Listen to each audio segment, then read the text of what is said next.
Good morning, students. My name is Nisha Sharma. I'm your maths teacher of class 4th. Today we are going to study chapter 9. So let's start the chapter. Halves and quarters. We have already studied these topics. ठीक है, मिंटू और मोटू की हम clever Titu से चपाती जो वो लेकर चला जाता है, खा जाता है, वो सारी उनकी चपाती हाफ करने के लिए, ठीक है, वो हम पढ़ चुके हैं, already studied. So start with page number 97. In how many different ways can you cut a rectangle into half. तो अब यहाँ पे आपको रेक्टेंगल बनाया हुआ है, वो बोल रहे हैं कि आप कितने तरीके से आप इसको हाफ में कन्वर्ट कर सकते हो. तो यहाँ पे 5 रेक्टेंगल्स हैं, मैंने उसको कट करके बताया हुआ है. एक सेंटर लाइन बनाएंगे तो इस तरीके से हो जाएगा, एक इधर से स्टैंडिंग लाइन बनाया, इस तरीके से हो गया, दोनों कॉर्नर्स को मिलाया तो इस तरीके से, पहले हमने ऐसे मिलाया था, अब इससे मिलाया है, उसके बाद इस तरीके से, तो दोनों इस तरीके से 5 different ways to cut a rectangle into half. Okay, so can you check if they are equal. अब आप कैसे चेक करोगे इक्वल है या नहीं है. दोनों को कट करना पड़ेगा, उसके बाद एक दूसरे के ऊपर लगाकर देखोगे तो वो इक्वल आ जाएंगे. ठीक है, many ways to make quarters. अब क्वार्टर्स बनाने के भी बहुत सारे तरीके होते हैं. I make 4 parts like this. अब मैं एक ही चीज के 4 पार्ट्स इस तरीके से बना सकता हूँ. देखो इसने बनाया हुआ है, and each part is a quarter. और हर पार्ट क्या है, 1/4 है, क्वार्टर है. ठीक है, 1/4 मैंने बताया था. 1/4 क्या होता है, जैसे ये एक चपाती है तो इसका 1/4 हो जाएगा आपका, 4 पार्ट्स करना पड़ेगा आपको, तो ये 1 पार्ट जो हो जाएगा आपका 1/4. ठीक है, उसे बोलते हैं हम quarter. And I can write it as 1/4. It means 1 part out of 4, 1/4 part. ठीक है, यानी उसके 4 टोटल पार्ट्स हो रहे हैं और 1 पार्ट इस तरीके से अलग हुआ है. ठीक है, 1/4 part. In how many different ways can you cut a rectangle into 4 equal parts. अब 4 इक्वल पार्ट्स में किस तरीके से मैंने कट किया है आप देख लीजिए. आप इसको खुद से इस तरीके से कट कर सकते हो. Can you check they are equal, और चेक करिएगा कि ये इक्वल है या नहीं है. Next page number 98. Cutting the cake. Rajni's father brought a cake. अब रजनी के फादर जो है वो एक केक लेकर आए हैं. She divided the cake into 4 equal parts. और उन्होंने 4 इक्वल पार्ट्स में उस केक को डिवाइड किया है. For her self, her brother Raju, her father and mother. यानी कि वो 4 पर्सन है उनके, और 4 पीसेस में उसको डिवाइड किया है. ठीक है, colour each share with different colour. How much does each get. अब आपको क्या लगता है कि एक पर्सन को कितना केक मिलेगा, 1/4 यानी 1 क्वार्टर. ठीक है, each person gets 1/4 of the cake. Okay, 1/4 उसको एक पर्सन को मिलेगा.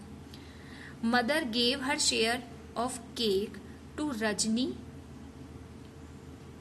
तो मदर जो है ना, उन्होंने अपना 1/4 किसको दे दिया, रजनी को शेयर कर दिया, मतलब रजनी को खिला दिया कि तुम खा लो. ठीक है, then now color the total part of the Rajni will get. By this way Rajni got her share plus her mother's share. ठीक है, 1/4 plus 1/4 equal to 1/2 part of cake. यानी हाफ पार्ट उसको मिला है. तो हम कैसे उसको ड्रॉ करेंगे, यानी कि आप इस पूरे पार्ट को ड्रॉ कर दोगे इस तरीके से. ठीक है, तो यह हो गया आपका रजनी का शेयर, रजनी का पार्ट हो गया केक जो उसने खाया है. ठीक है, again out of 4 parts Rajni will get 2 parts out of 4. यानी कि अब 4 पार्ट्स में से रजनी को कितने पार्ट्स मिल गए, 2 पार्ट्स. ठीक है, then 2 parts which is equal to half of the cake, और जो कि इक्वल है केक के हाफ के. ठीक है, हाफ ऑफ द केक के इक्वल है. So she can write it as 2/4 और 1/2. यानी कि उसको 4 पार्ट्स में से 2 पार्ट्स मिल गए, तो उसको 2/4 भी लिख सकते हैं, और 1/2 यानी हाफ पार्ट उसको पूरा मिल गया केक का, ये भी बोल सकते हैं. 2 तरीके से लिखा हुआ है. ठीक है, before Rajni's mother gave her share to Rajni, she had only 1/2 और half the cake which was 1/4 of the total cake. अब वो क्या कह रहा है कि Rajni Rajni's mother gave her share to Rajni. Rajni की मम्मा ने जब उसको दिया था ना अपना शेयर रजनी को, then she had only half the cake which was 1/4 of total cake। यानी रजनी की मम्मा ने जब उसको दिया था तो वो उसका हाफ ऑफ द केक था, ठीक है, विच एंड उसको कैसे बताया हुआ है 1/4 ऑफ द केक, यानी कि इस तरीके से 1/4 of the whole cake. Colour the share Raju got. अब राजू को कितना मिला था 1/4, तो हमने सिर्फ राजू का ड्रॉ करना है, हमें फिल करना है, तो राजू को हमने फिल कर दिया। How much of the cake do Rajni and Raju together get. Colour their total share. अब राजू को मिला था 1/4 और रजनी को मिला था 1/2, ठीक है, 1/2 मिला था रजनी को, 1/4 प्लस 1/2, तो 1/4 प्लस 1/2 क्या हो जाएगा, all together they get 3 parts out of 4, so we can write 3/4, यानी कि राजू का पार्ट और रजनी का पार्ट, टोटल हमारा क्या आएगा answer 3/4। Greedy Kundu. Kundu is a greedy man. अब यहाँ पे कुंदू जो है वो बहुत एक लालची इंसान है। Whenever he goes to the market he wants to get more and more but doesn't want to spend much money. उसको अब ये जो कुंदू है वो बहुत ज्यादा लालची है। अब उसको क्या सारी चीजें बहुत ज्यादा चाहिए होती हैं, लेकिन उसको ऐसा लगता है कि पैसा भी ना देना पड़े और चीजें ज्यादा आ जाए। One day he wants to eat pumpkin halwa. अब वो पम्पकिन का हलवा बनाना चाहता है एक दिन, तो he tries to buy a big pumpkin with ₹only 10। अब वो 10 रुपए में बहुत बड़ा पम्पकिन लेना चाहता है। He asked the first pumpkin seller the price of a big pumpkin. वो पूछता है, एक पम्पकिन सेलर से पूछता है कि सबसे बड़े वाले पम्पकिन का प्राइस क्या है। First pumpkin seller 1/4 of the pumpkin is ₹10। तो वो बोल रहा है कि पूरे पंपकिन का 1/4 पार्ट, यानी कि इस तरीके से पूरे पंपकिन का ओनली 1/4 पार्ट जो है वो 10 रुपीज में दे रहा है, ठीक है, यानी कि this full pumpkin was cost. तो पूरे पंपकिन की कॉस्ट क्या हो गई 10 10 10 10 40 हो गया, सबको ऐड किया तो 40, यानी कि 10 divided by 1/4 equal to 10 multiplied by 4, 40 rupees. आप इजी वे में देखोगे तो आप देखो 1/4 पार्ट अगर 40 है, 10 है, तो 4 पार्ट कितने हो गए, 10 को मल्टीप्लाई कर दिया 4 से, 40 रुपीज के। Kundu ₹10 you should give me half of the pumpkin, कि तुम्हें तो मुझे हाफ पम्पकिन देना चाहिए 10 रुपीज में। तो first pumpkin seller, then you go to the next seller, he can give you half of the such a big pumpkin ₹10। I keep only good quality pumpkins. वो बोलता है कि तो तुम किसी दूसरे दुकानदार के पास जाओ, मेरे पास तो नहीं है, मैं तो अच्छे पम्पकिन रखता हूँ, अच्छी क्वालिटी के, जो मैं 10 रुपए में ही दूंगा तुम्हें 1/4। Kundu walks to the next seller, looks for a pumpkin of the same size. अब वो सेम साइज ढूंढ रहा था Kundu, how much of the pumpkin will I get for ₹10। Second pumpkin seller half. तो वो बोल रहा है कि अब उसने वहां पे जाके पूछा कि मुझे 10 रुपए में कितना मिलेगा, तो सेकंड पम्पकिन बोलता है कि तुम्हें हाफ मिल जाएगा। This full pumpkin will cost ₹। तो अगर वो 10 रुपए में उसको हाफ दे रहा है तो पूरे रुपीस उसकी कॉस्ट कितनी हो जाएगी, हाफ हो गई 10 का।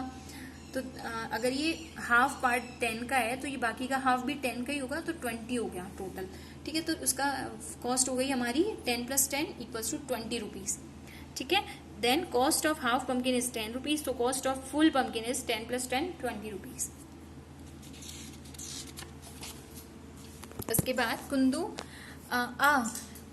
Y not given me 3/4। अब तुम मुझे 3/4 क्यों नहीं दे रहे हो। अब उसको जब हाफ मिल रहा है तो वो क्या कह रहा है कि मुझे 3/4 चाहिए।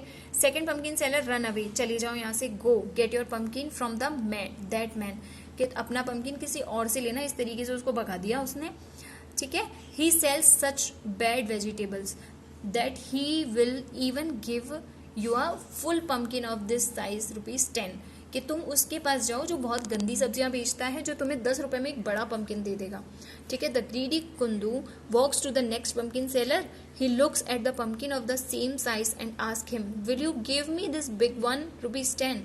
Third pumpkin seller, why don't you climb the roof of that house, you can get pumpkins free from the plant itself, कि तुम इस छत पर क्यों नहीं चढ़ जाते जो तुम्हें वहीं से फ्री में ही पम्पकिन मिल जाए, ठीक है। Kundu is very happy, he climb the roof of that house and then अब वो इतना क्लेवर था कि वो उस रूफ पे भी चढ़ गया, छत पे भी चढ़ गया, लेकिन फिर क्या हुआ, वो गिर गया। तो ज़्यादा लालच नहीं करना चाहिए, ठीक है। क्लेवर होना अच्छी बात है, लेकिन हमें ग्रीडी नहीं होना चाहिए, ठीक है, लालची नहीं होना चाहिए। So this is it for this class. In our next class we will study next topics. Thank you so much. Have a nice day.